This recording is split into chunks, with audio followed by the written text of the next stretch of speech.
I want to get this straight. So America wants to get rid of their dangerous illegal immigrants. So they want to get rid of dangerous immigrants they cannot contain in America with all their correctional facilities and security details. But small Eswatini can? They cannot do it. But South Sudan can? How does that even make sense, ladies and gentlemen? The Trump administration is committed to removing criminal illegal aliens from the United States. Okay, that's fine. But that should be America's problem. What has that got to do with Africans? We all have problems to handle, ladies and gentlemen.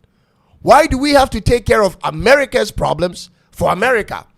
Why not send them to Europe or Asia or to their home countries in the first place?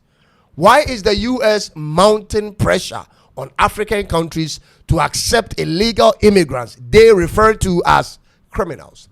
Criminals from Venezuela and Haiti and all over the place who will be deported straight from prison. Why to Africa? You need to watch this video shortly so we can speak on the facts as provided. First of all, my name is Cyrus and this is Tuntum Network in Accra, Ghana. Don't forget to subscribe and click on the bell for more of my videos.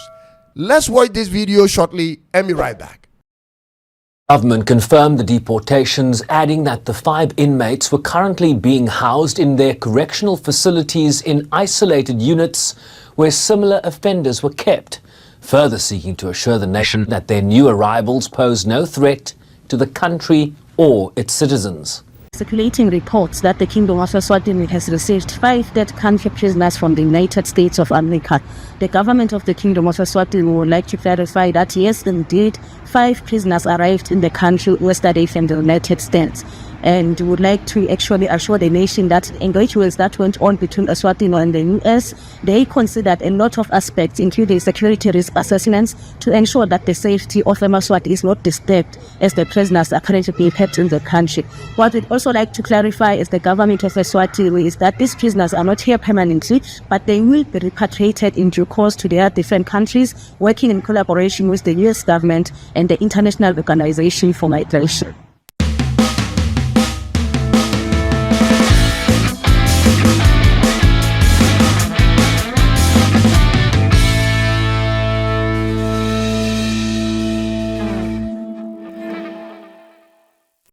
So, the spokesperson of the Department of Homeland Security in America tweeted that this flight, referring to the flight that left America to Eswatini, took individuals so uniquely barbaric that their home countries refused to take them back. These depraved monsters have been terrorizing American communities, but thanks to our President of the United States, they are off American soil. End of quote. This is the tweet from the spokesperson of DHS in America. But America managed to find a place for these same people on the continent of Africa, on our soil, ladies and gentlemen. How is that even possible? These are men that are rejected by their own native countries.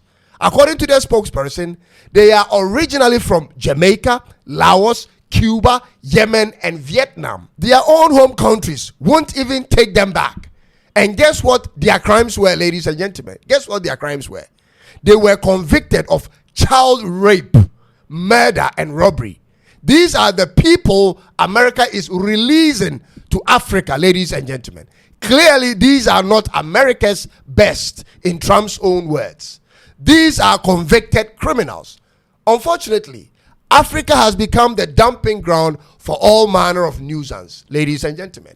And this is only the beginning of criminal deportees to be shipped to Africa, if you care to know. The US government is moving 1 million of such people every year, according to their own press briefings. And they will need off-takers. One by one, all the doors of African countries will be knocked by the US government at a certain point to host a certain number of these dangerous deportees. It will come in exchange for something, and we can only wait to see which African countries will buy into these deals. Ladies and gentlemen, so far only Nigeria has publicly rejected their offer. I want to turn my attention to Africa for a minute, ladies and gentlemen. It cannot continue like this. It is alleged President Putin of Russia described Africa as a cemetery for the fact that our rich politicians and middle class prefer to live in the West and only return home when it's time for them to die. It is alleged. We are called a God-forsaken continent. We are seen as a problem wherever we go and a dumping ground for all types of material and chemical waste. Ladies and gentlemen, we are used sometimes as guinea pigs for experiments. Now human waste is adding up to it. The worst people America cannot handle is sent to us. How is that even possible? Eswatini is a small country in between South Africa and Mozambique with a population of about 1.2 million people. It is a kingdom with no democracy. King Mswati III is the head of the monarchy and holds the supreme executive, legislative, and judicial powers. What he says goes, ladies and gentlemen. Political parties are banned from contesting elections, and therefore the king appoints the prime minister. He appoints a significant number of members of parliament and the senate, and he also appoints judges and other top officials. He is the commander-in-chief of the Eswatini Defense Forces and also appoints the head of the police service. He is in charge of everything. The country goes as far as the king determines, and so there isn't much to say in this situation. However, it is also a fact that the people of Eswatini are beginning to demand for democracy and constitutional rule. They are asking for it because of the lack of political freedom, economic inequality, and limited public influence over government decisions such as this. Ladies and gentlemen, this is a country where if the king gets it wrong on any issue, the entire country suffers. That's monarchy for you, for those who are wishing for monarchies. But ultimately, I've lost so much respect for many African presidents since I started with my research on them. In fact, there isn't one African president we can trust anymore outside of those in the Sahel region. And even with those three, we still don't know what the future holds when it comes to them. All these leaders of our countries are not there to develop the country for the betterment of the people. They want the power to control the resources of the country. They want the power to determine how much money, cash, can be printed. They go into negotiations without the approval of their people.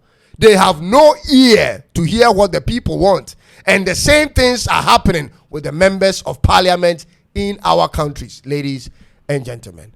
The people we've elected as members of parliament or to the national assemblies to make laws on behalf of we the people never consult the people on when laws are being made, ladies and gentlemen. They never bring the details of the bills to their constituents for considerations. They go up there to do the bidding of their political party they represent and not the interests of the people who voted them there. Therefore, many of such highly criminal deportations are going to happen in the course of this year, and there will be nothing the people can do about it, unfortunately. If you listen to the stories around these deportations, especially to Eswatini, carefully, you will know we only got to even know about these events because the American government spoke about it. If they had kept it under the rug, ladies and gentlemen, we wouldn't have had any idea what was going on. The question then is, how many of such critical situations happen in our countries every day without the knowledge of the people? How many of such negotiations happen that is kept away from the public, ladies and gentlemen? This is why the need for an independent media is non-negotiable. Whenever there is no credible opposition and media in a country, many things such as these go over our heads and many of the people that live in the countries.